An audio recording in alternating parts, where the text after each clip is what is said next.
In the commentary on proroguing by Rex Murphy, the government apologist who's forced to do a lot of apologizing these days, the undertone was one colored with amnesia. He wants to know what the fuss is about, suggesting that the only reason that it's an issue is because haters are using it as a vessel to direct their anger. Well, sorry Rex, but you're wrong. Again. If it was just about government taking time off to recalibrate, there was a time when I thought I knew what that word meant. Then, whatever. I could use some time to recalibrate myself. Preferably with lube. One thing's for sure. Many of us are so angry, we may forget where this all started. So let me remind you. Richard Colvin. His testimony regarding the mistreatment of Afghan detainees and the subsequent parade of diplomats, current and former, who came to his defense after the appalling mistreatment by the Harper government, leaves the distinct impression that the government has something to hide. According to Rex, there's not an adult in the country who doesn't know why Harper shut the shop down. For partisan convenience. It's a clever line. It implicitly acknowledges that mere convenience is not a good reason to shut down Parliament, while also suggesting that the outrage is disproportionate, as if shutting down a committee doing investigative work is roughly as important as something on a bull.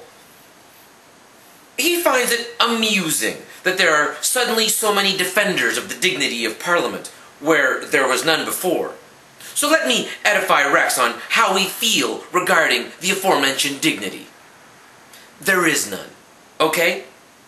We're not pissed off at the spectacle and cirque de blasé that is question period, which is what many think is the sum total of what goes on in Ottawa. When you shut down Parliament, you shut down all of it. Committee work, investigative work, and input on minor things like disasters in Haiti. No, Mr. Murphy, we're not mad at politicians taking extra time to work on their tans, because, believe me, the Conservatives could definitely use a bit of color. We're pissed off because killing off a committee that Canadians felt was important is just one more act of dissing the detectives. Police Complaints Commissioner, defanged. Military Complaints Commissioner, declawed. Nuclear Safety Commissioner, fired. And while we're on the subject, I just love the lame excuse that, well, Gretchen prorogued Parliament.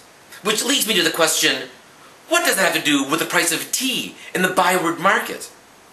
The Liberals pay the price for this arrogance, and they have a new leader. I'm happy to judge politicians on their own merits, and not on their predecessors.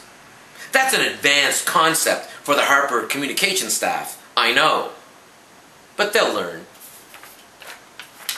Here's my favorite Scandinavian poet, Pete Hine, and his poem called Hygiene, a short piece with no reference whatever to the two-party system.